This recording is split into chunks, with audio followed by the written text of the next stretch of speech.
I saw somebody was saying online, they said, I've been living in Colorado and it looks like everybody is 20 years older than they are. Why is that? And I thought it's probably their, if you're out there exposed to that cosmic radiation level and you're eating a high PUFA diet, it's probably going to make your skin look a lot like hell. Canola oil is one of the healthiest cooking oils.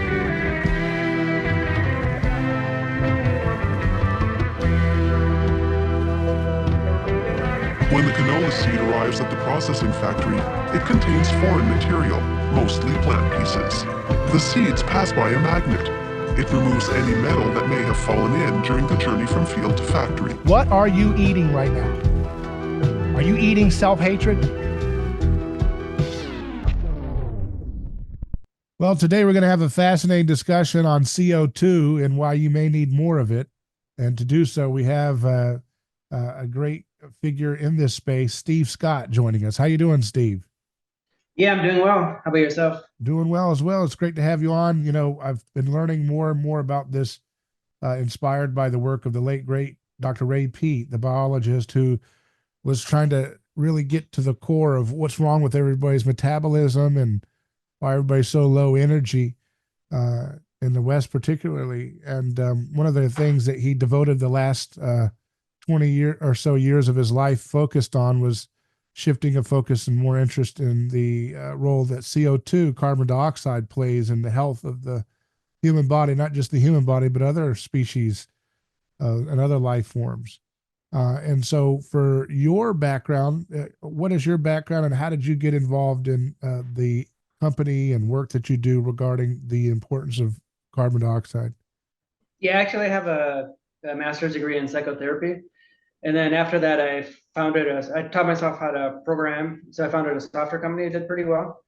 And in the meantime, I've always been interested in health and nutrition and medicine. So I've studied quite a lot. I've studied Buteyko, a lot of different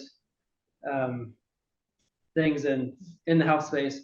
And eventually I came across the importance of CO2 in physiology and really dove deep into that and used my background in software engineering to develop some products to help create some CO2 type of therapies. Yeah. And that's what your group, you have, you're the founder of Carbogenetics, correct? Yeah, correct. So that company is focused on making it more accessible to have carbon dioxide related therapies for people to use at home or in clinics or spas, wherever. Mm-hmm. And is this mostly selling products directly to consumers or working primarily with businesses to get them to, like you said, the spas and so forth? I'd say it's primarily personal home use, but we do get a lot of medical doctors that use it with their patients for different purposes. One is, I'm not saying that it cures cancer or anything or like that, but a lot of cancer doctors seem to be interested in the therapies and other types of doctors. Even spas, like the Transdermal CO2 is very good for your skin and What's that? helps you Tell people relax what quite a that lot. is. Yeah, the Transdermal CO2 is when you go, well, we have a suit that you go into and you basically vacuum out all the air and then you fill it with CO2 and it creates Up to your neck, right? vasodilation. Your body basically absorbs it through your skin, the So you CO2. wear the suit, it goes up to your neck, and then you sit there, and it inflates like a balloon, kind of, right? Yeah, right, exactly, yeah. And what does that And sensation feel like? Warm, right? If you're getting CO2. it feels warm, yeah, because it creates vasodilation, which creates a sensation of warmth. And then it also, because you're reducing peripheral resistance all at once and relaxing all of it, because there's a relaxing effect to CO2, so you're relaxing all the muscles, all the fascia, reducing that resistance, the peripheral resistance. So it's extremely relaxing because a lot of people actually, like even if we're in a busy area, like at a seminar or something, and there's a lot of people walking around, people will fall asleep pretty quickly in it because it's so relaxing. And usually you can feel some sensations in your body, like Now, can you get overexposed to it though? If you go to sleep in that machine, you wake up and be another life form. Yeah, I mean, I don't. You could get overexposed to CO2 if you're breathing it in potentially, but through the suit you can't really in my experience, you can't really get too much exposure to it. I've slept in it before. One of my ex-girlfriends slept in it. I have a person that has an ulcerated breast tumor, and she would sleep in it overnight. So I've had people that have slept in it overnight. I'm not saying that's the recommended therapy, but people who have extreme issues have done that And these before. things look like these inflatable sumo suits that people wear, right?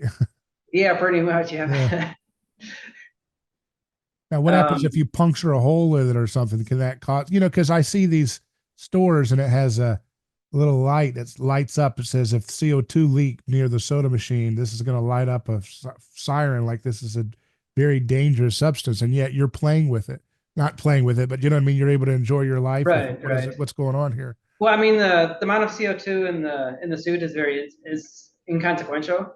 So if you do puncture a hole in it or something, it leaks out, it's not gonna actually when it's mostly you just let the CO2 out in the room. I have a bigger one that you actually sit in. Yeah. That has infrared panels around it, and that has quite a lot more CO2, and you just let it out. Basically, it doesn't really change the CO2 in the room that much. If you have good airflow, you won't even notice it. But what's the benefit of the infrared? Is that just what you're talking about for the soda, like the fountain beverages? If you have a CO2 tank that's pressurized and you have like thousands of liters of CO2 in there, then it could be dangerous. So you always want to be careful that when you're not using it, you turn the CO2 canister off. Yeah. Ray Peat talks about a CO2 just inside the suit is not. Ray Peat talks about a story where he was carrying one of those pressurized tanks of CO2 home and he slipped and fell. Did you hear about the story? I did hear about that. He covered it up so the top part wouldn't break off the nozzle. And it slammed onto his fingers, right? And then he got a little paper bag out and put his hand in there, right? He did, yeah. I don't think it's a paper bag, but it was like a plastic bag, and he filled it up with CO2, and the flesh on this flesh that was hanging off his skin broke off, and it healed very quickly because CO2 is known to help wound healing quite a lot. But back to that point though, like if you break the top of a CO2 canister off, it's gonna shoot like a rocket. If there's so much pressure in there, it's gonna. So you do need. I mean, they're built pretty good, and they have a safety relief valve. Like if there's too much pressure in there, there's a safety relief valve. But I mean, it would take a lot for the top to break off, I think. But yeah, just you always want to be cautious when dealing with a pressurized tank. And one thing about CO2 is it's not flammable, like compared to like oxygen, which is very dangerous in terms of like fires and whatnot. CO2 is actually used to put out fires. It's not flammable in that sense. No. It's not that danger of CO2.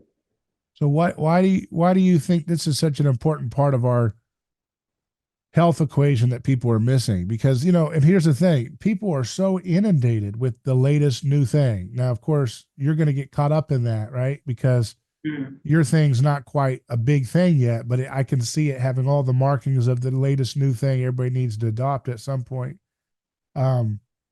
Although there are some things working against it we can get into, like people being completely programmed by the television every day to hate carbon dioxide and think that the world's going to blow up if there's a little bit more of carbon dioxide. That's true, yeah. We can get into that a little bit, but in general, why do you think this is such an important part of our life? Because you've got so many people saying, oh, it's this mineral, no, it's this diet, no, it's this macro ratio, no, it's this type of exercise, no, it's that type of sleep, no, it's grounding, no, it's sunlight, no, it's infrared light, no, it's all these things, constantly. You've got all these little gimmicks. Now it's breathing. Then I had the guy on that does mewing, mewing or whatever. You're supposed to do that. Yeah. That's the key to health. And that's the key to health. And chiropractic, all these little things. It's homeopathy. No, all these different things you see, it's almost insanely overwhelming to understand how to unpack what's actually the highest priority therapeutic to introduce into your lifestyle, right? And if you have money or whatever, you can kind of go off all of them and not really know what you're doing. But, knowing all that noise, why are you drawn to this CO2 as something people need more of? Yeah, I think it's, I think all of those things are important, but if you get like caught up in like having to do 20 different therapies every day and like you're doing red light therapy, you're doing a cold therapy, I just think CO2 is something that they know about many years ago. Like back in the 1700s, they actually would use it for breast tumors, and they'd cover the breast in 100% CO2 for 24/7 day, and they've actually cured tumors. They didn't cure all of them, but they cured some tumors doing that. But I think at the root of every illness and disease is hypoxia. And one thing CO2 does is it helps reduce hypoxia, it helps bring oxygen into the cells. And so you're saying the root of every disease is hypoxia? Is that right? I mean, I'm not saying it's the cause of every disease, but it's fundamental to most diseases is a hypoxic state. And what is hypoxia? Yeah. It just means lack of oxygen to the cells. Like, even if oxygen is present, like, without CO2, you need CO2 to deliver oxygen to the cells. So it actually helps release oxygen from the hemoglobin, and it actually helps acidify the cells and actually draws oxygen into the cells. So if you think of like hyperbaric oxygen therapy, which is beneficial, that more like pushes oxygen into the cells. And carbon dioxide therapy, it actually pulls oxygen off the hemoglobin into the cells. And CO2 is protective against reactive oxygen species and because oxygen by itself can be dangerous, but CO2 kind of paves the way for oxygen and delivers oxygen to the cells in a protective way. So I think it's for our audience sake, what is the reactive oxygen species, and how does CO2 help combat that?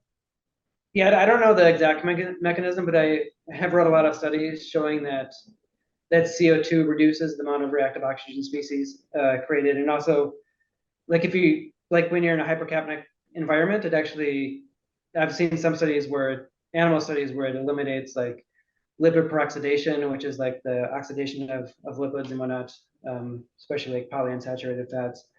So it actually prevents the lipid peroxidation and the byproducts of oxygen metabolism. So why is it, just fundamental questions here, why is it good to prevent lipid peroxidation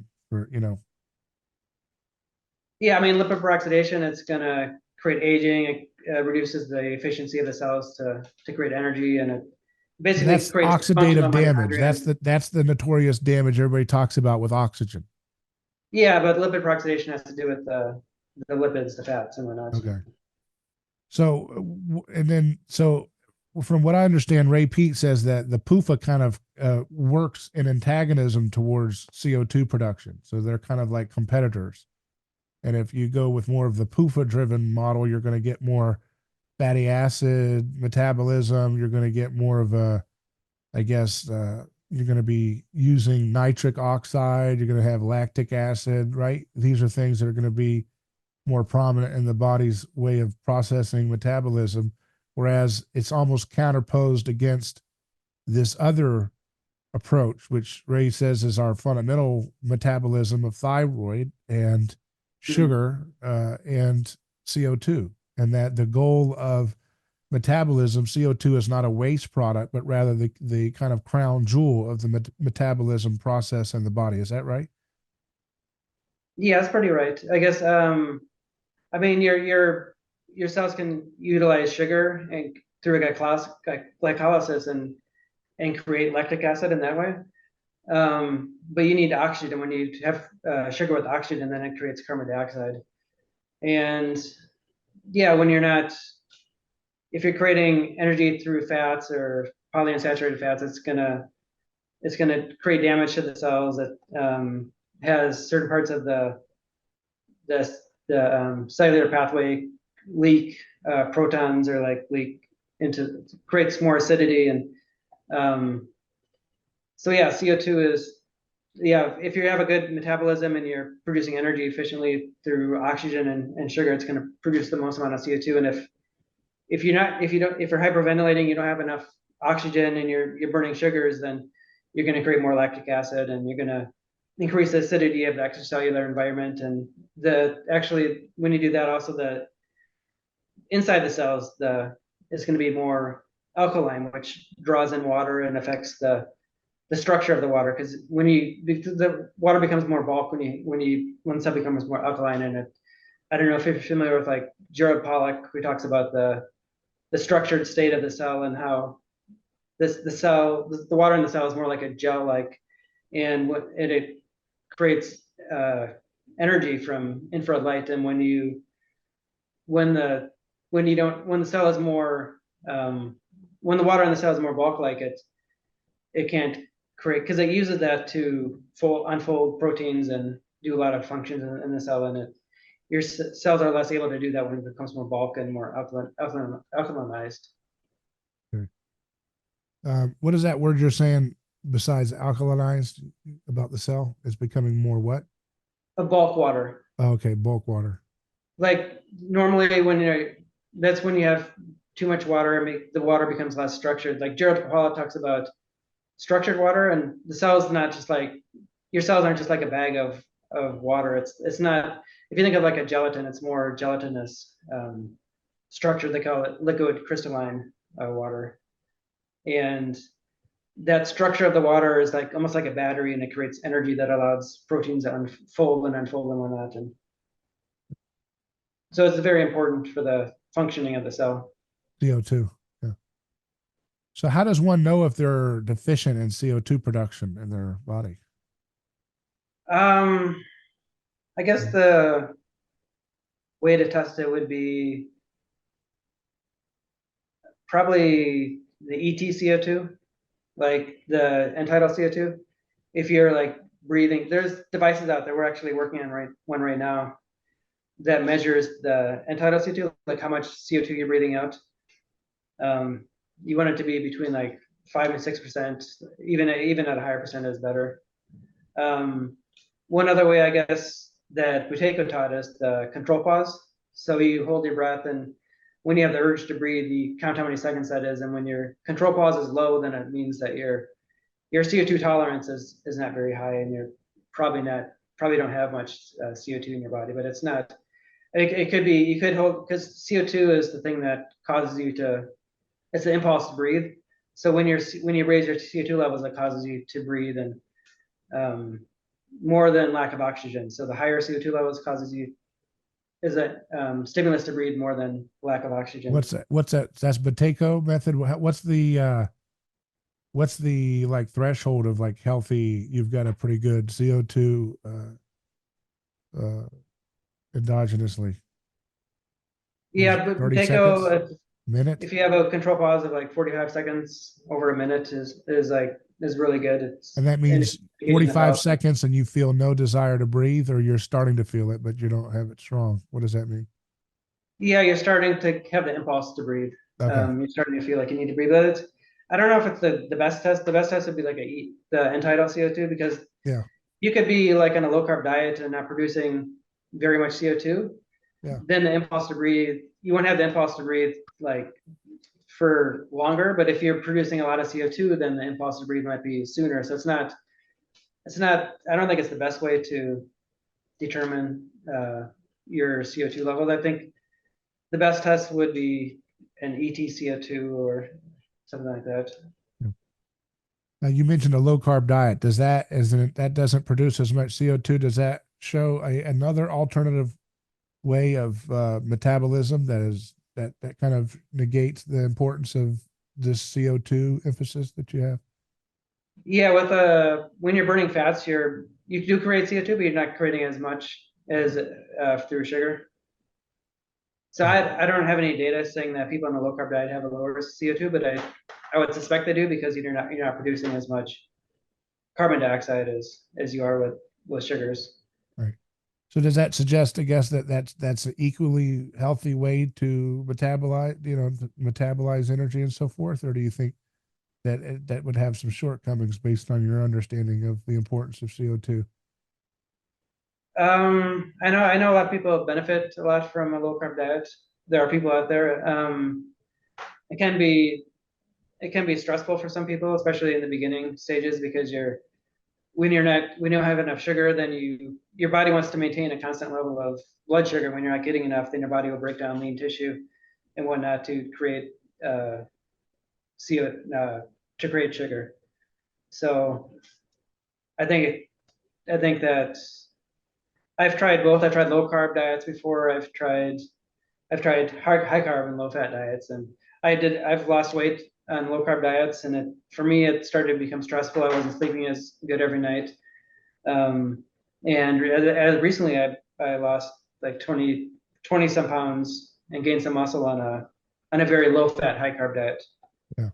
But I know people who get good results from either or, but for me the low carb diet didn't work that well.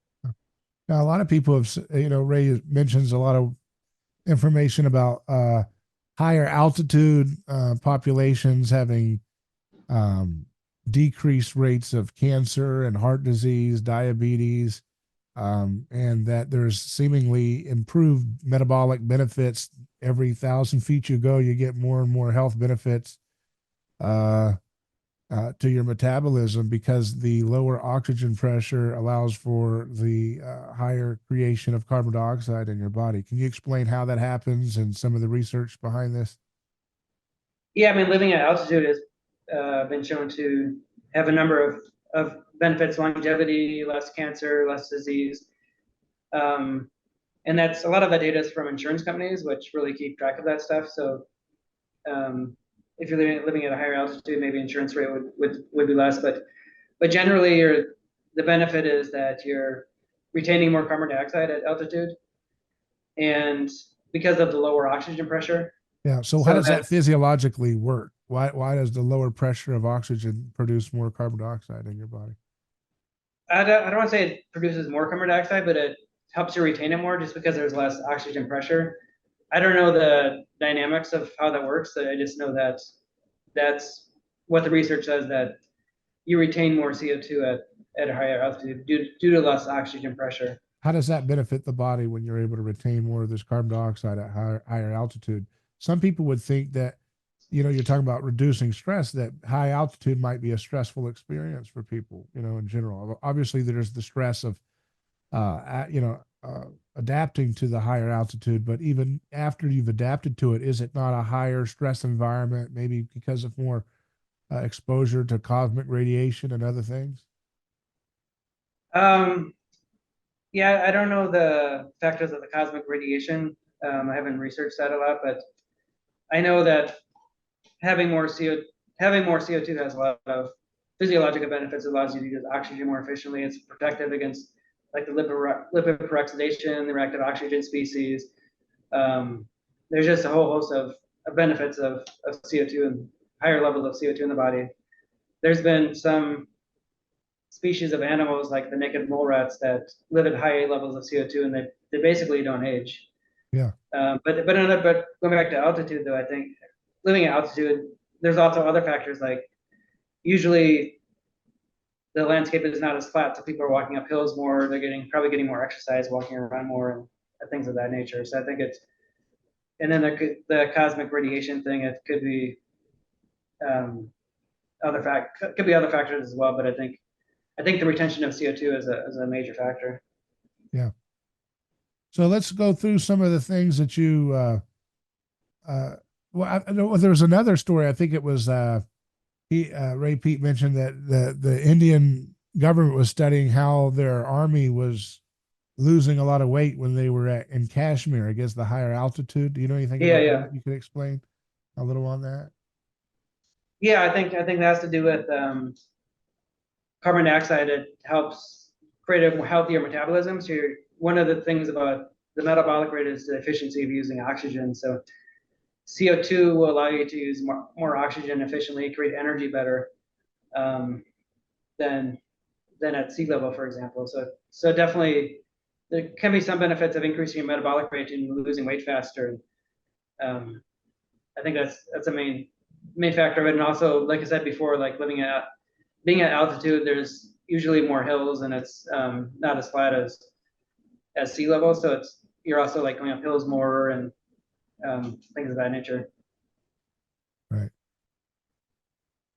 That's fascinating. I'm just looking at the top highest altitude. Excuse me. It's the 25 U.S. counties with longest life expectancies.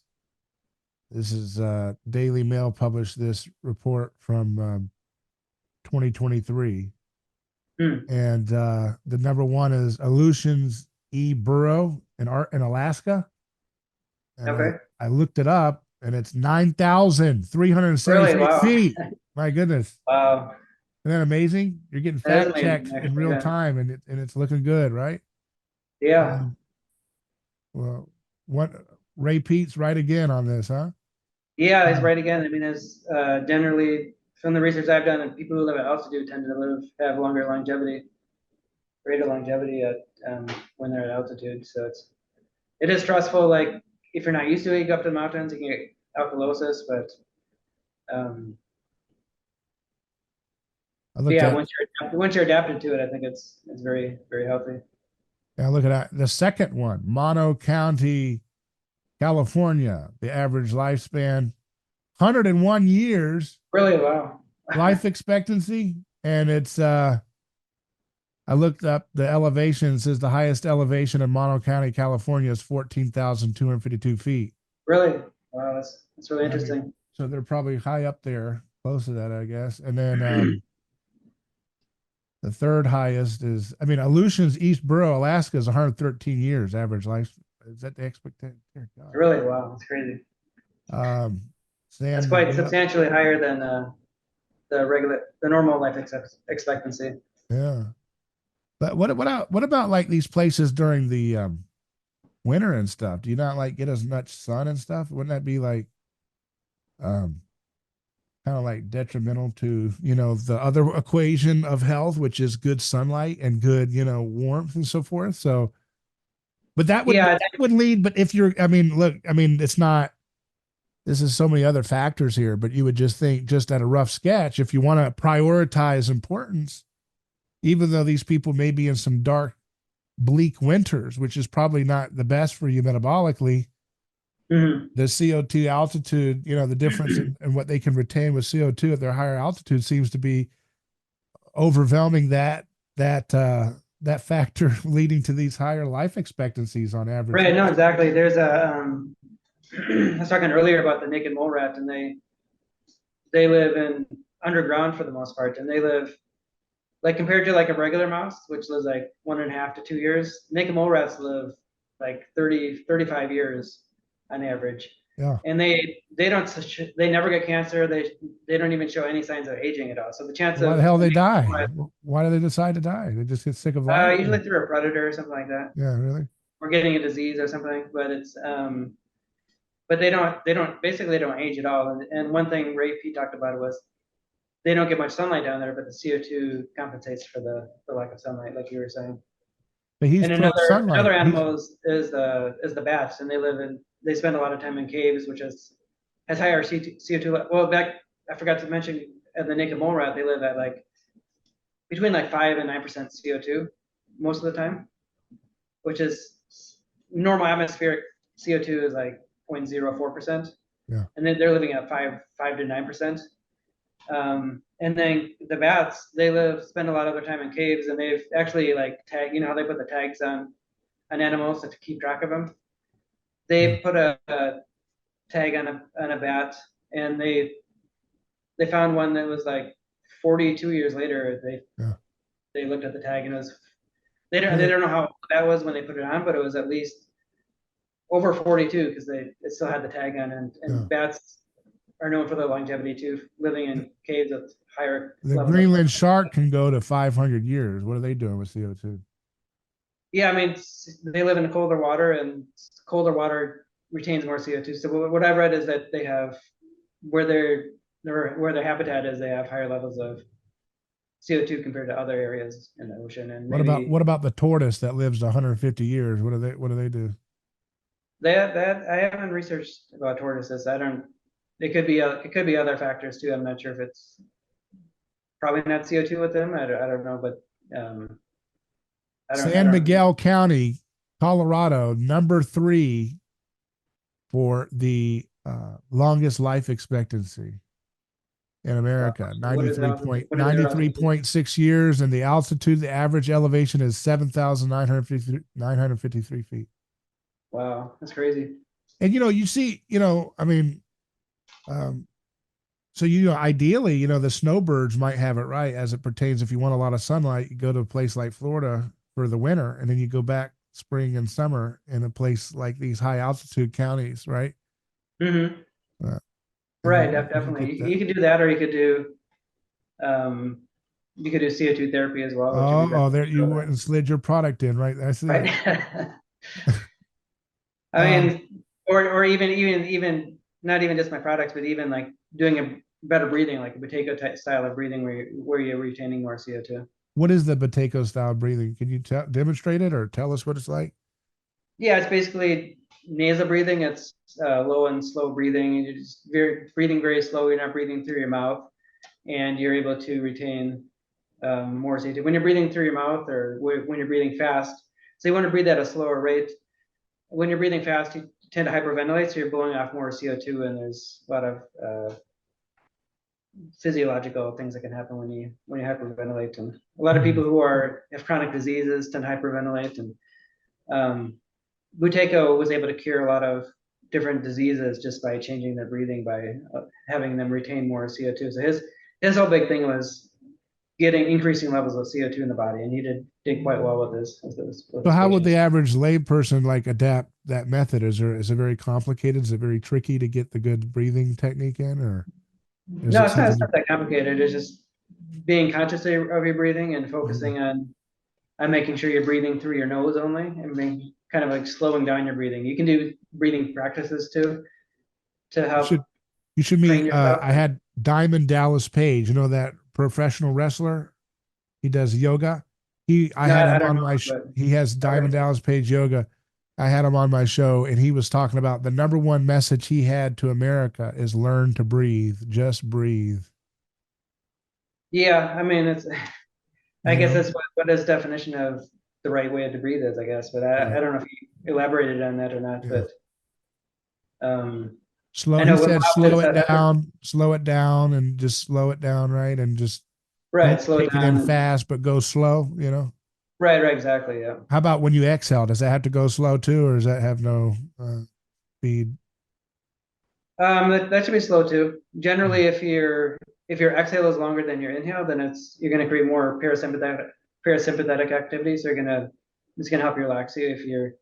If you have a shorter inhale and a longer exhale, it's going to create more parasympathetic activity in your bodies. It's going to create more relaxation and less fight and flight, like the sympathetic. Now, how does CO2 relate to people having chronic sinus issues or histamine issues where they're chronically like allergic, or because that impairs some people's nose breathing, right? As just chronic sinusitis or other kinds of inflammations.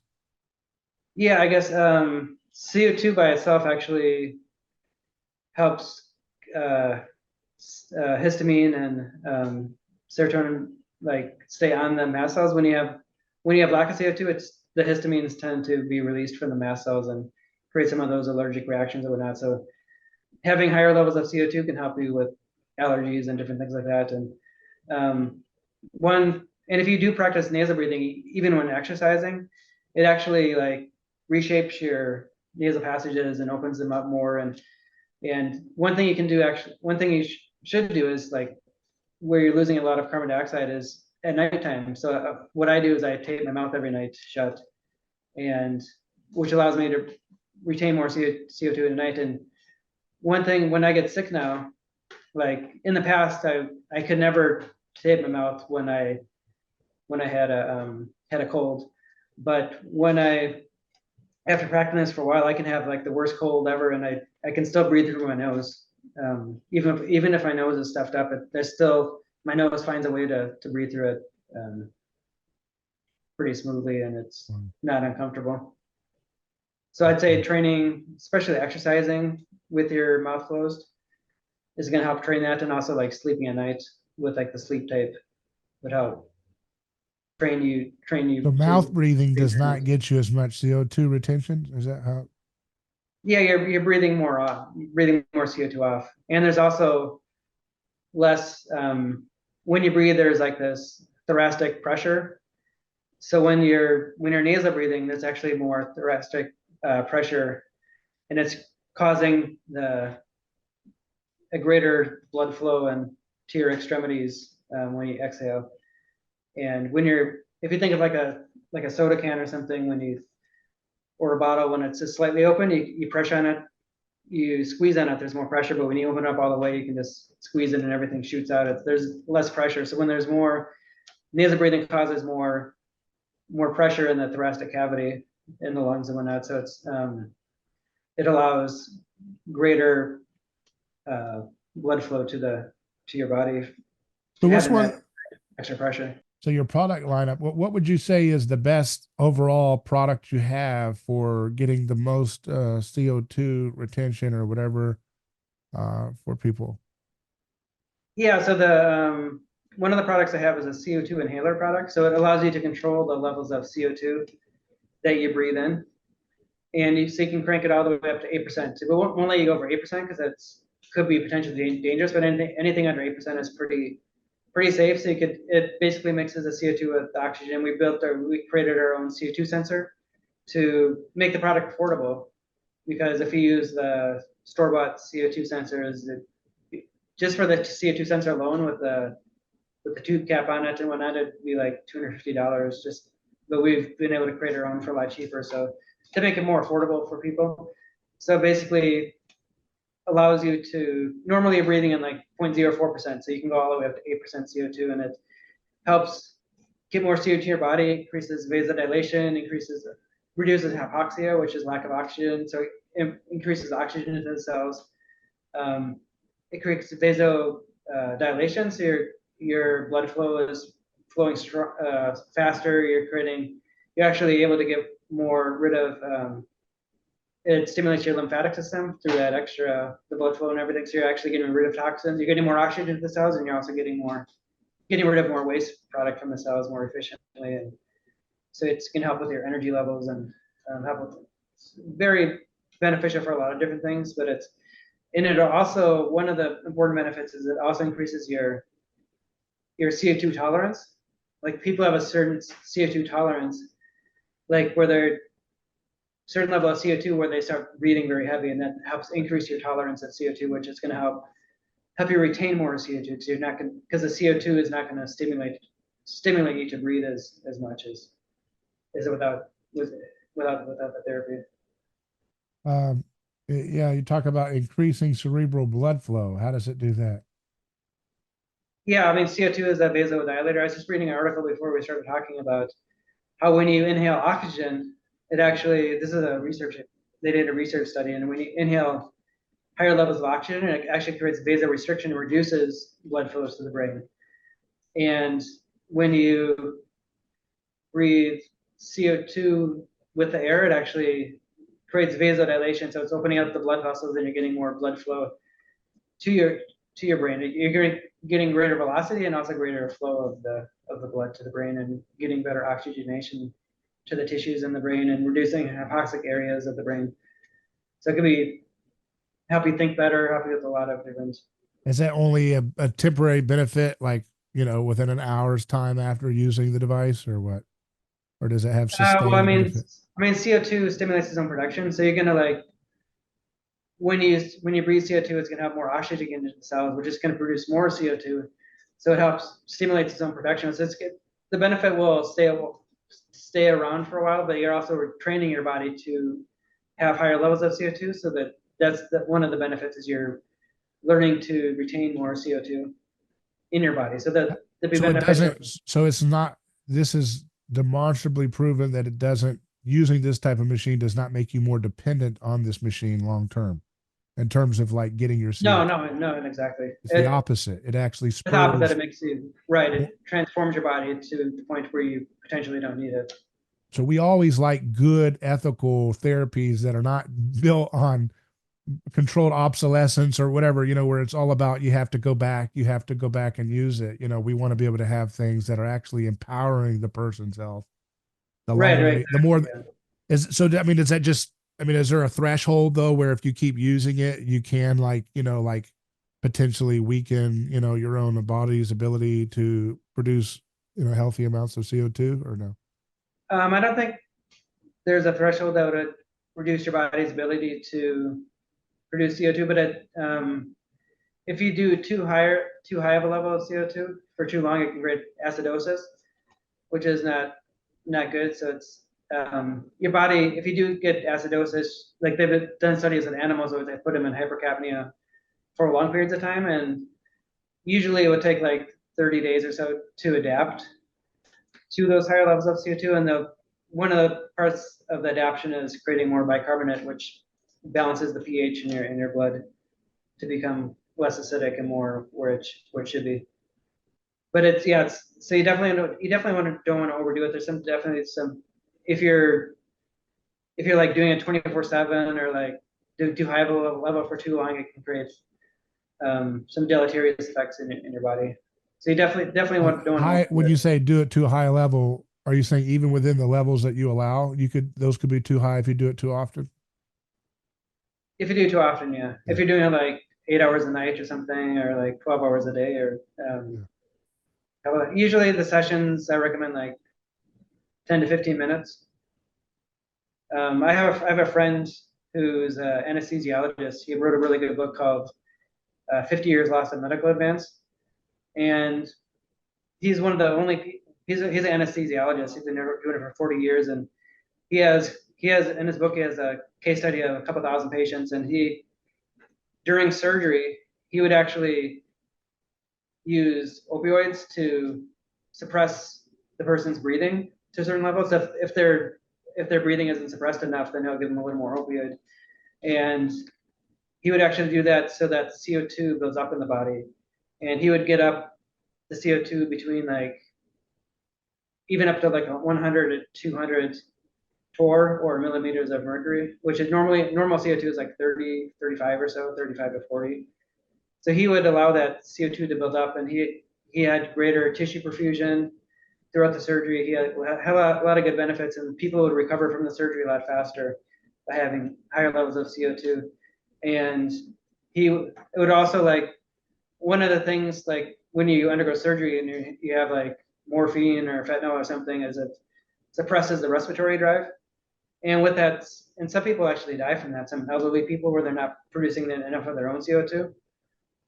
After like some hours after the surgery, they'll die from lack of breathing, because during surgery they're over oxygenating him, they're blowing off all the CO2, and he would let that build up, and he'd have much greater results from that method of building up the CO2. And that's how they used to do it back in the day, many years ago.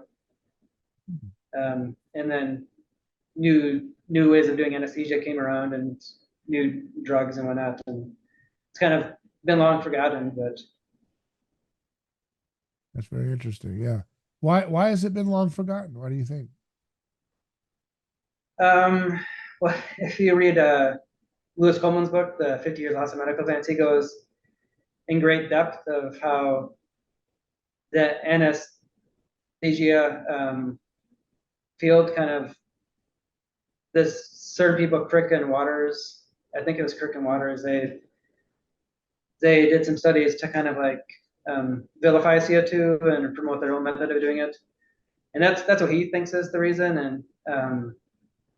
And I mean, I don't really know what the reason is, but there could be a lot of reasons. I mean, if there are studies showing detrimental effects of CO2 when it's too high of CO2 for too long.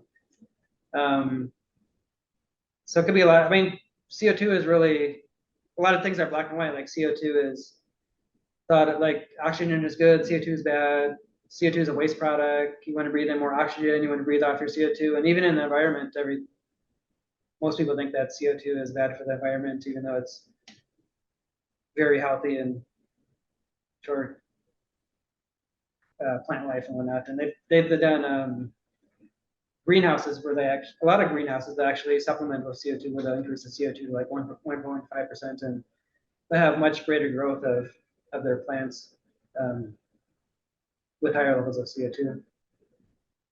Well, that's what we've been told, right? That's the common thing. We breathe in oxygen, we put out carbon dioxide, and the plants take in the carbon dioxide, right? Right.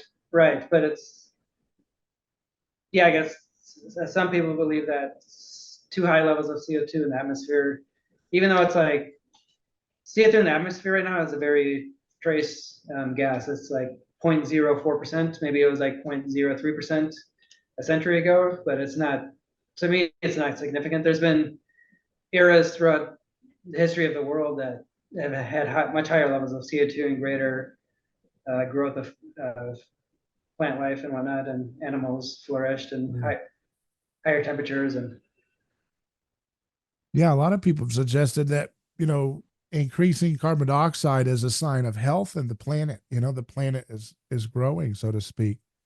If the planet has a metabolism, it certainly could do a little bit better with a little higher, carbon dioxide, right? In terms of its, yeah, I think so. I think the levels are almost critically low. I think they could be definitely wow. could be higher. And you're not paid by big oil. Association You're not between paid by big CO2 oil to say that, though, right? We just got to make sure. No, you're not allowed to say that. You're not paid by big CO2 either, right? No. There's no big CO2, right? No big CO2, yeah. So what do you think is causing the increase in carbon dioxide? You said, what is it from what to what?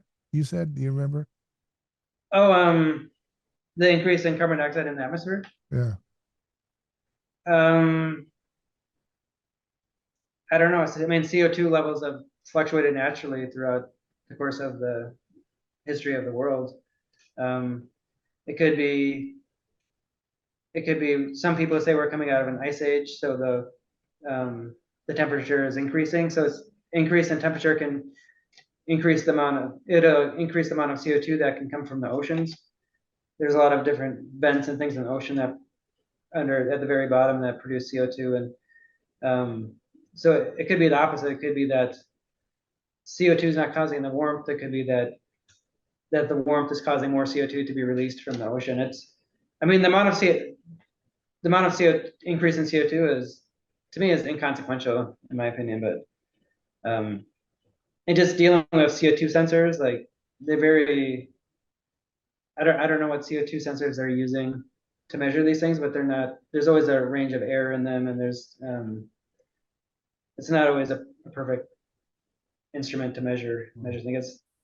In my experience, using a lot of different CO2 sensors, but yeah, I mean overall the levels are increasing. Wow, that's incredible. How does a CO2 affect obesity? That's apparently something that is one of the things that you guys are concerned with, perhaps providing some help with. I looked at some of your different, you have different things like how CO2 improves exercise performance. It prevents muscle atrophy. Tell us about some of these topics. Yes, I mean doing the CO2 bath, the suit that you go into that we're talking about earlier, yeah, or breathing it can improve recovery from exercise. They're able to exercise more. Reduces lactic acid, so again you're able to recover faster.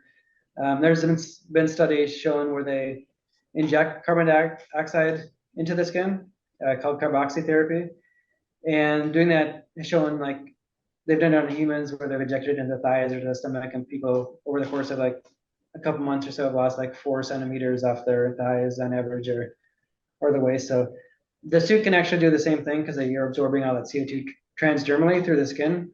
The CO2 diffuses through the skin very easily, so you don't need to inject it. You just do a CO2 bath and have it go through your skin.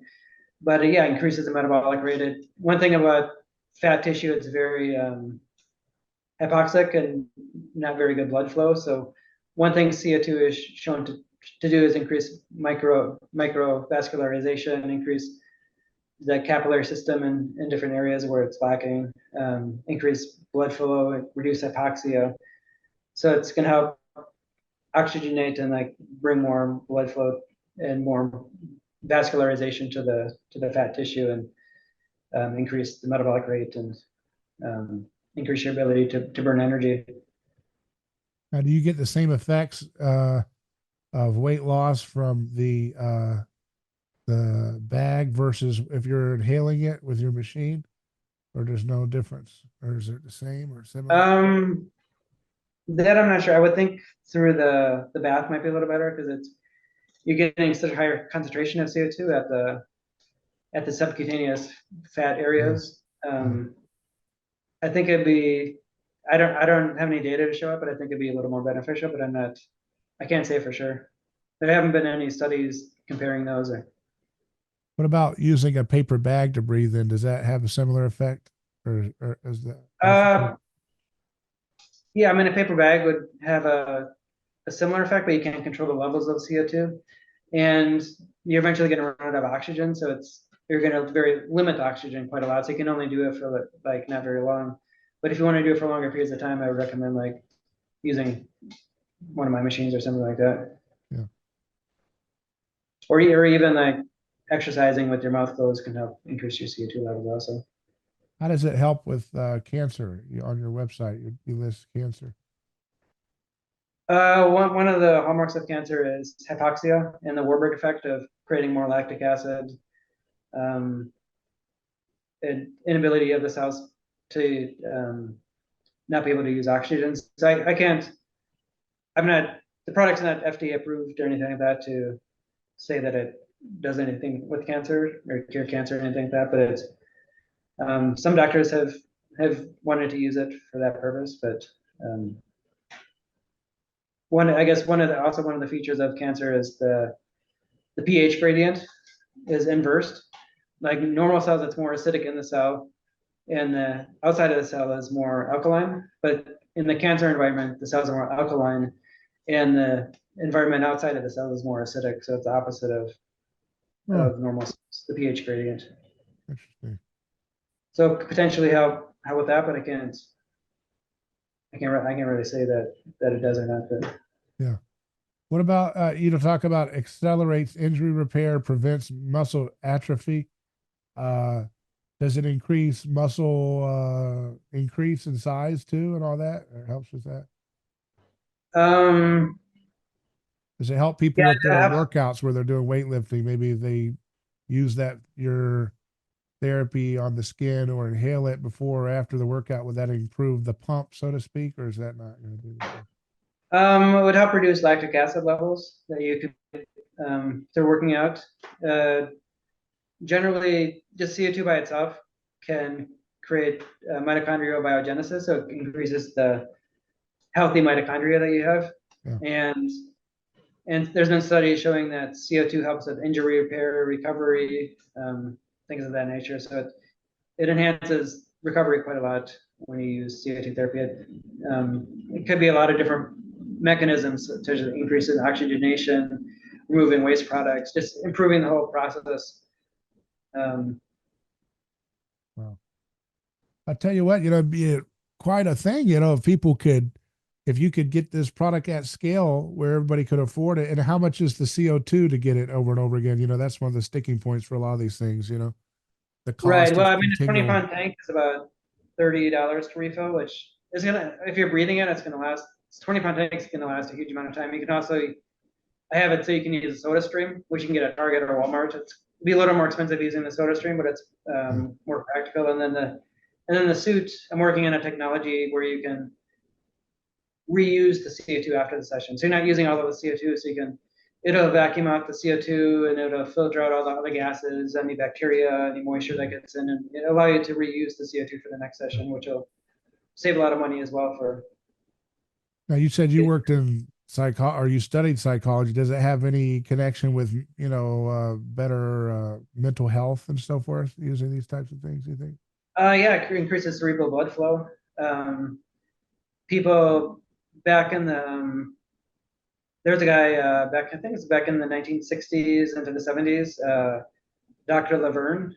He actually made CO2 therapy the standard approach for drug abuse, like people on heroin. He would get people off of heroin using CO2 therapy like within a few days, or alcohol addiction, things of that nature. And there's another guy, Meduna, in the 1950s who used CO2 therapy for a lot of different psychological factors. They used a lot higher levels. He used a lot higher levels of CO2 to like overcome like stuttering, different like fears and phobias and whatnot, and different. You think it has something to do with its association with elevating thyroid function in the body? Is that part of the reason why it might have mental health improvements, you think? I know Dr. Yeah, Broda I Bar. think overall, I think mental health issues are an Yeah. energy issue of inability to produce sufficient metabolic energy. So I think in that sense, it could really help out. There's a guy, he wrote a book called, I can't think of his name right now, but he wrote a book. He's more of a low carb guy, but he did write a really good Yeah, book. I just mentioned him, Dr. Broda Barnes, right? The book Hypothyroidism, Yeah, Broda Barnes. That's not the guy I was thinking of, but Oh, but Broda Barnes, he wrote a really good book about heart disease and thyroid and how well, basically that. he talked about patients having like high rates of divorce and who would get their thyroids corrected and they'd be happy and ready to go, you know? So Yeah, exactly. Yeah. ready to stay in love. But I think that's what Ray Peat suggested too, is a lot of these mental health problems that we have are based on inefficient metabolism, right? And we're relying on the stress system, which is your alternative backup system, and running your whole life on that never was Mhm. intended by the creator, right? So you're designed Right, to be right, able to right. use your thyroid and your metabolism and healthy use of sugar as your primary fuel, which is Mhm. associated with feelings of well-being and gregariousness, right? And do you Right, right, feel happy? exactly. Do you feel happier having done? I mean, anecdotally, do you feel happier when you take a session of CO2, or what are Oh your yeah, definitely experiences? 100%. It's one of the things that's very extremely relaxing. So if you have a lot of tension and stress, it's going to help relax that, put you in more parasympathetic state. Does it Um, release dopamine when you do it, or something? Is that what's going on, or that I'm not sure. yeah? I know a lot of athletes. I have professional athletes that use it, and they've do it after an event, like after a sporting event, where that just really helps them relax and recover from the performance. And So but if the you other guy, he should read his book. It's really good. He's more of a low carb guy, but I think he's right on about mental health issues being uh, energy issue. And his name is Chris something or other, Palmer, but it's Dr. Chris Palmer.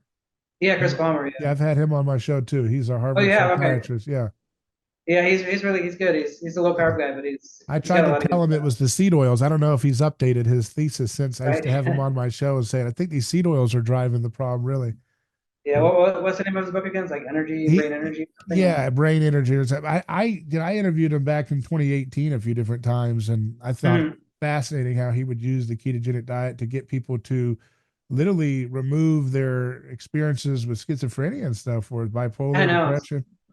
As soon as you get off the diet, though, the voices come back, and that it's kind of the problem with the keto thing, is that it's such a hard diet to live on the rest of your life, and the Mhm. moment you stop and try to go back to eating, an apple or two, you start to, if you're going to hear the voices or get fat off of an apple, I mean, that's a hard diet to live off of the rest of your It life, is. It is. you And know. there's two approaches to weight loss or diabetes, for example. Like you can like to avoid your blood sugar levels going high, you could eat low carb and you think you cured diabetes, but really you're not eating any carbs. So you didn't really cure anything. You didn't increase insulin It's sensitivity, like but I guess in some ways like optimizing the worst it's like optimizing the highly stressed metabolic state that you're in because of the toxins of PUFA and everything else. You're kind of yeah. like streamlining it to be its optimal best, which I think, that is a testimony to the fact that people on carnivore and keto seem to, solve a lot of their problems, right? But it's not Mm, really, it almost in some ways may be actually contributing to the problem, because it never, I rarely hear people who had serious issues that were corrected by a ketogenic diet and carnivore that then are able to go back to eating a mixed diet and having really, success with that. I don't know. I'd love to hear right. those folks, but usually you end up getting stuck eating ground beef the rest of your life. And Yeah, that's a pretty hard much. thing to do unless you're making a lot of money pushing that kind of thing. And I'm sure, I don't know Right. how often they're actually doing that, but Yeah, but the thing is, if you go on a very low fat diet, yeah. and a higher carb diet, then they've done studies showing that when you go back to a normal diet, that you're you're you can adapt much easier to going back on a Yeah. regular diet versus like low carb. Once you start eating like an apple or a piece of bread or something, your blood sugar goes through the roof. But if you're if you train yourself to be able to eat carbs and eat a lower fat diet, then when you go back to a normal diet, it's a lot easier for people. From what I've experienced and what I've read too. Yeah. Well, that's really fascinating. All this information is exciting. If people are interested in checking out these products, how do they know whether to go for the Bodysuit or the inhalation machine? Like, what do you recommend for? Is there you steer these types of people or these types of problems into that camp or these types into that, or what? How do you help people? Well, the products are at carbogenetics.com. Yeah. And if you're dealing more with like obesity, the suit's gonna like, it's amazing for your skin too. It's gonna make your skin like super soft and clear and everything. So it's really good for your skin. And it's hard to say because I've had people like with a lot of different issues benefit from the suit, but also the suit takes a little longer. So it's like you have takes like 45 minutes to an hour session. And the breathing machine, you can just do like 10, 15 minutes here or there throughout the day. Whenever you could just be right next to you, just pick it up, start breathing, whatever. But the suit is a little more of a process. But generally, I think CO2 therapy is one of those type of therapies that generally helps every other therapy work a little bit better. So whatever ailment you have, I can't say it helps everything, but it's going to help other therapies you're doing to be more effective, I think. Does it help with digestion and people that have issues there and stuff like that? Yeah, no, 100%. Yeah. Helps reduce inflammation in the gut. I've had someone, she had chronic inertia in her intestines, so like massive constipation, where she had to take like pharmaceutical drugs to have bowel movement basically, and she just, through using the body stream, she was able to go off which is the transdermal suit. She was able to go off her medication to have bowel movement. And you can actually, like, even myself too, even like I've had people like they can feel it in their gut when they're in the suit. They can feel it moving around, and like it's kind of interesting. Wow. Is it a diuretic then? Does it help with that, or is it? I don't know if it's I don't know if it's a diuretic, but I know people who have like, I have a guy who's 80 some years old. Has swollen legs. He has like these compressors he puts on his legs, and him using the suit reduced the swelling quite a lot. He doesn't need the compressors anymore. So it's probably helpful for diabetics or people with edema issues or their odor, swelling in the feet and stuff. Yeah, oh no, 100%. They've actually used neuropathy, probably. Neuropathy. I mean, that's huge for neuropathy. It's one of the main things that it's used for. And also like people with like diabetic foot ulcers, they've shown like where they basically need like a toe amputated almost, like it's all black and their toes are black, just using CO2 transdermally on their foot, like restores their foot back to normal. Transdermally, that means injection? You're talking about injection of it? No, that's just that they use like transdermally. So I mean, every hospital who's got diabetic patients with wounds and foot bed sores and stuff should be putting people in these suits theoretically, right? I mean, yeah, no, definitely 100%. One thing that revolutionize a lot of the healing, wouldn't it? Yeah.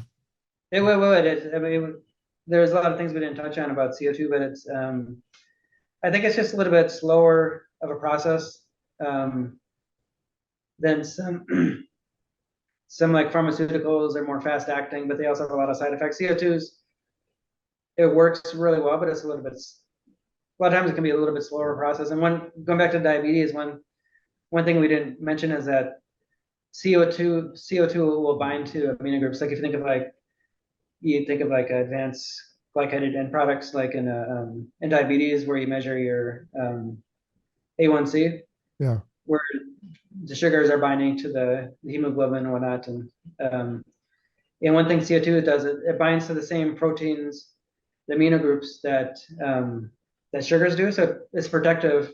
It protects against the glycation of certain amino groups and whatnot. So yeah, I think it should be in a when you say it takes a long time, what does that mean? What does that look like? Like what does that mean? Well, like a diabetic foot, for example, it could take like a couple months to start seeing results. Yeah. And CO2 used to be in the medical system more than it is now. Like there's a guy back in the what was his name? It wasn't Hans Selye, it was Yandel Henderson.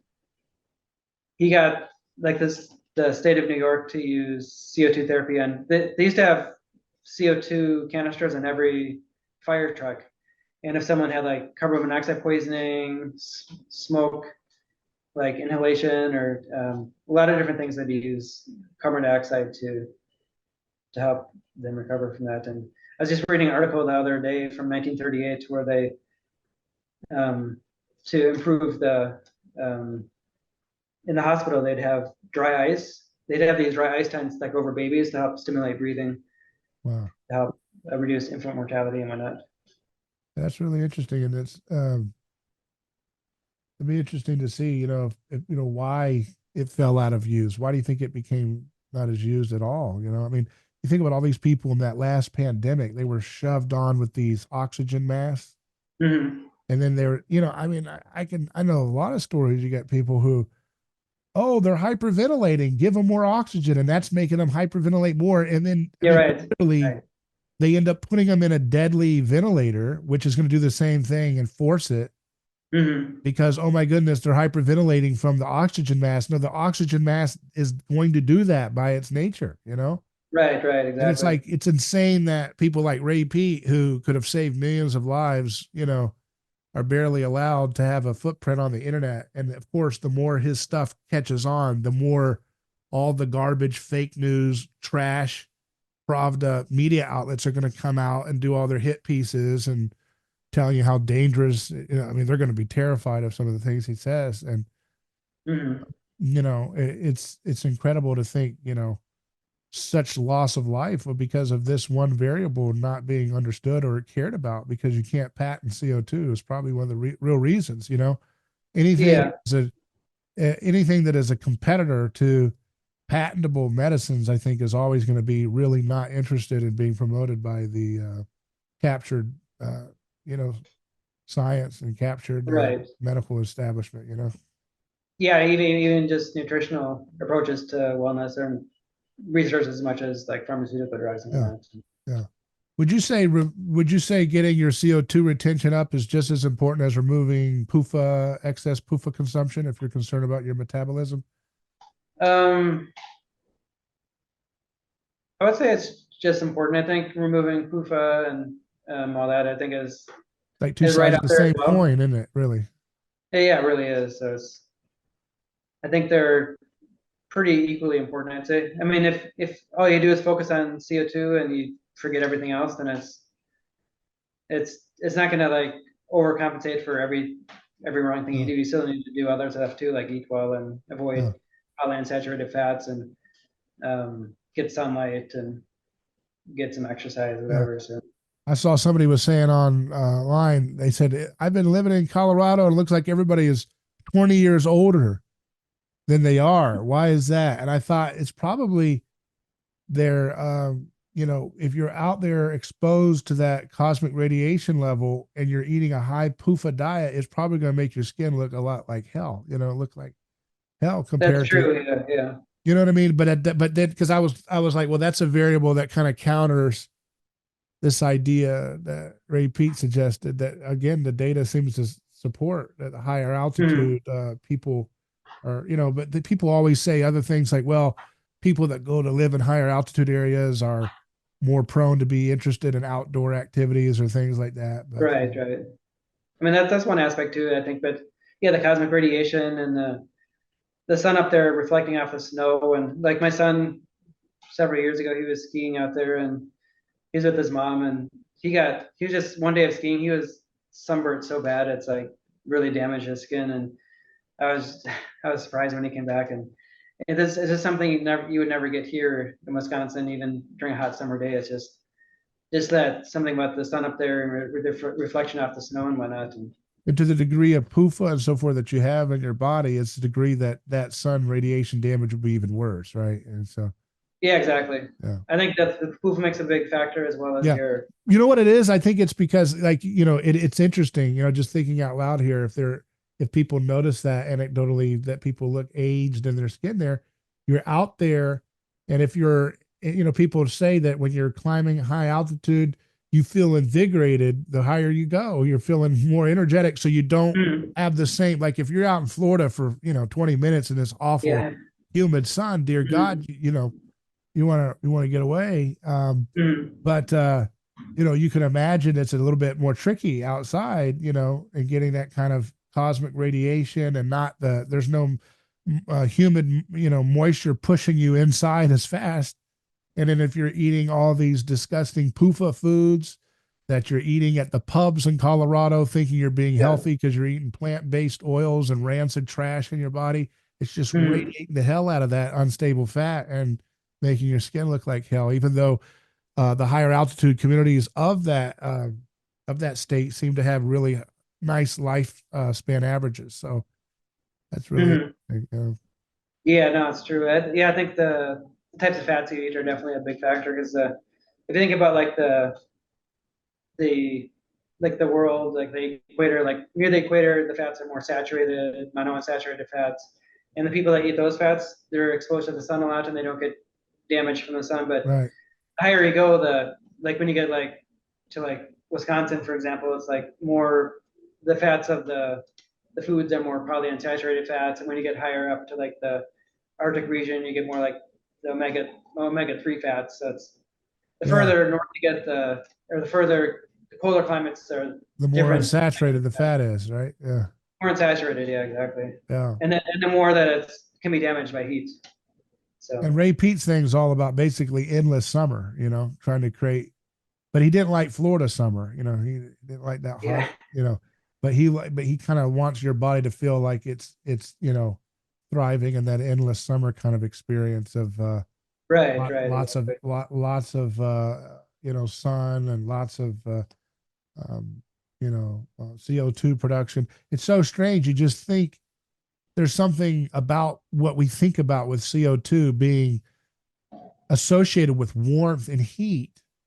And you think of CO2 as like the place where salamanders regrow their arms, and you think of swamps, Mm, and you think, and it just from a very high level view, you would think that, low altitude, sea level, swampy, hot, humid areas would be more conducive for CO2 because of just those kind of popular imagination tropes that people associate with CO2 being, again, global warming. It's a warm, hot climate now.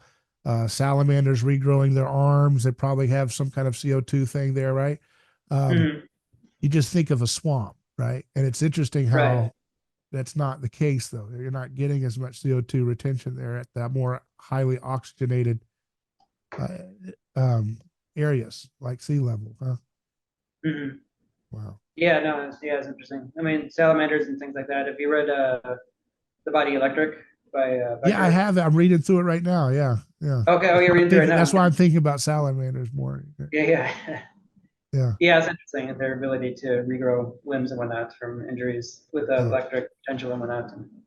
And of course, Ray Peat talks about children regrowing limbs, even little children, when they had their fingers cut off, they just regrow a nice, as long as they're not messed around with the doctors doing stuff to it. Yeah, he also talks about covering it up and where it holds in the CO2, which helps him regrow the finger or whatever it is. Yeah.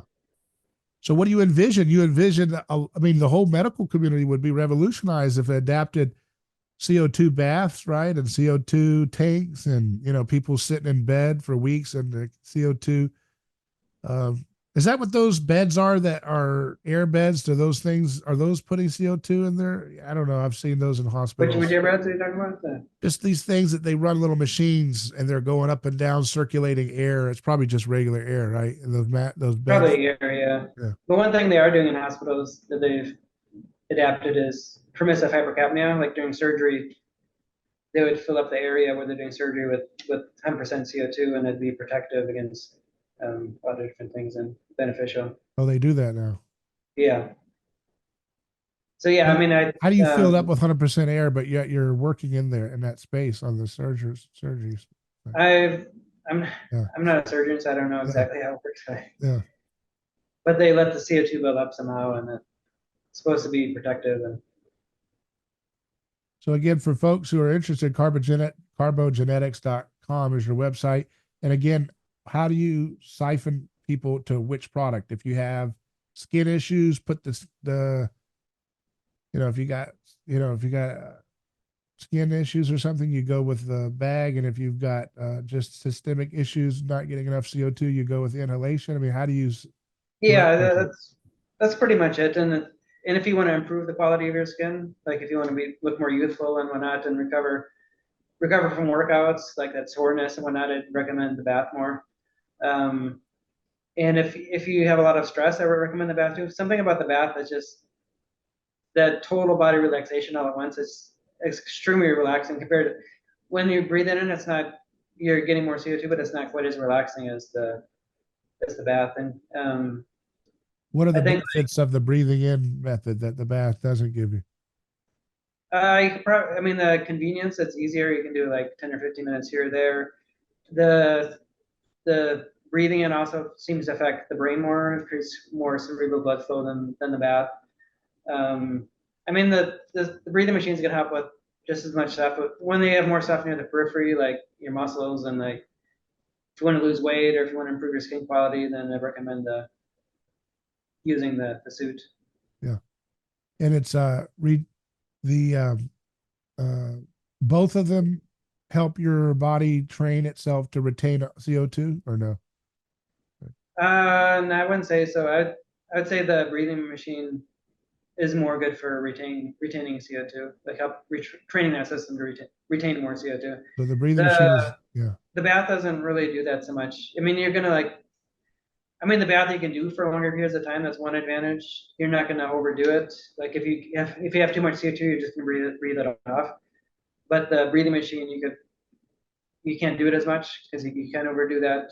Because you can't breathe it off because you keep on breathing more high levels of CO2. But so if it's something you want to do more frequently or more often, then the bath you can do is, I can't say for sure, but I've had people sleep in it like I mentioned earlier, and it's not a problem. But It's only five. You said what percent CO2 inside the suit, it's 100% CO2 inside the suit, and then 5% to 8% in the inhalation. or basically atmospheric to 8%. So you could do like 0.5%, 1%.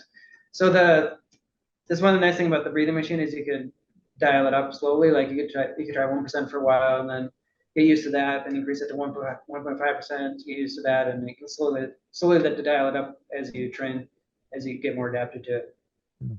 Well, Steve, it's very informative. I really appreciate your time. Thank you for coming on. It's been great. Any other final thoughts or things you forgot to mention that you'd like to share? Yeah, no, thanks for having me on. I really enjoyed it. I think we covered most things. I did talk about the CO2 binding to the proteins and whatnot, and it helps with bone density, a lot of different things. Yeah, I think it's very Hair useful. rejuvenation, nice luscious hair. Does it help with hair? Everybody wants luscious uh, hair. yeah, I'm working on a product for the face and the hair too.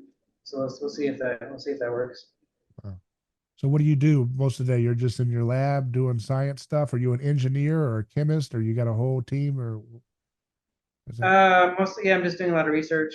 We're doing some research I can't really talk about right now, but we're doing research on different Better things. not be trying to blow up the world or anything. We don't need any more No, of Manhattan course. projects, okay? Come on now. Yeah, CO2 bombs. We don't need that. Right. No, nothing like that. The things that will heal people, make them more Good. healthier.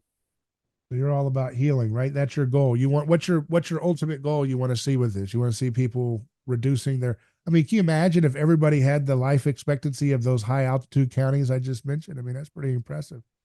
No, that'd be amazing. I think it could help.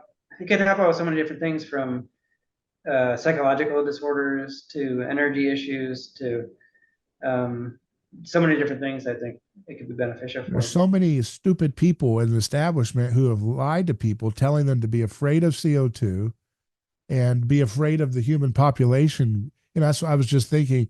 You know, you look at those lifespans, 93 years old, or the Alaskan one, 102. I know those are probably small populations. There's other variables, but I mean, consistently, you look at that and you see the lowest obesity rate in America. What state? Colorado, right? Mm. I mean, there you go. You look at all this stuff. Some pretty solid correlative evidence there that there's something here, and Mm. you know, it's a shame that, you know, people that look like naked mole rats, but they're humans, are trying to convince people to not learn the truth that the naked mole rat points to, that there could be a real benefit to having more CO2 in the atmosphere and more CO2, you know, produced in the body. Mm. They're promoting PUFA, which suppresses the CO2 production in the body, right? I mean, they're trying to get Right. everybody to eat a primarily PUFA driven diet for decades now, and it's caused catastrophes. Um, so, you know, it's a shame though that those freaks are such liars. They've convinced people to be terrified, because I was looking at that higher lifespan and I'm thinking, yeah, the only people that are not going to like that are these neo Malthusians that want to depopulate the world. They don't want people to live to 95 each. And then the Mm. That's true. people, they convince the useless idiots that, I mean, useful idiots for them, they convince them that, hey, you know what it is? You should not want to live a long, healthy life, because that means you'll be a burden on the planet. I mean, you know, because you're Yeah, producing exactly. Yeah. CO2. I mean, how ridiculous is this? So insane. But hopefully more people will catch on to this and help you with your Mm. research and scaling these products down for people to be able to use. So I appreciate your Yeah, time. yeah, it'd be amazing. All But right. a lot of the influential health researchers haven't really caught on to it. Like Brian Johnson, he's all into longevity and do not die, and he's never given a thought about CO2 at all. About David Sinclair, I've had him on the show. Does he talk about it? Oh, have you? He Yeah. doesn't talk about CO2 either. He is, yeah. He doesn't talk about it, or he doesn't know anything about it. I probably doesn't know anything about it, to be honest. But How about that guy that's popular now that's getting attacked for who he dates? And Huberman, what's his oh yeah, name? Andrew Huberman. Yeah. He hasn't really. He's talked a little bit about it. He said that one of his podcasts I listened to him. He said that he said you he said something completely wrong about it. He said you want to nasal breathe so that you breathe off more CO2 or something like that, and which is the opposite of what it really is. And I don't know if he maybe just misspoke or something, but Yeah, you it's better go on Joe Rogan's show. I bet he'd like to hear from you, wouldn't he? Yeah, he likes oh stuff like yeah, this. 100%. Yeah. Yeah. I mean, it's something that's very not it's very powerful and is not very well known. It's the guy Lewis Coleman that I talked about earlier. He that 50 years lost in medical advance. He thought that CO2 therapy is the most powerful, effective therapy out there that exists. Wow. He says it better in his book, but And that's the anesthesiologist you're talking about? correct. Yeah, yeah. Yeah. Is So he's the he one that is he alive? he is. Yeah, No, I have to interview him, see what he says. Is he using your yeah, products definitely. too and stuff? Wow. He has my products, and we did some research together. Not that Apparently, long a ago. lot of the Russian scientists were interested in this topic. That's where Ray learned a lot of his ideas from, right? So, why were they interested in it? You know? A lot of them were maybe they were influenced by Buteyko, which is he's Russian. I mean, he's Ukrainian originally, but he did most of his research and work in Moscow. Um, and it just seems like the Russians are into a lot of the top things to increase performance and things of that nature. Well, very good. I appreciate your time. Thank you. Yeah, no problem. Thank you. I enjoyed it.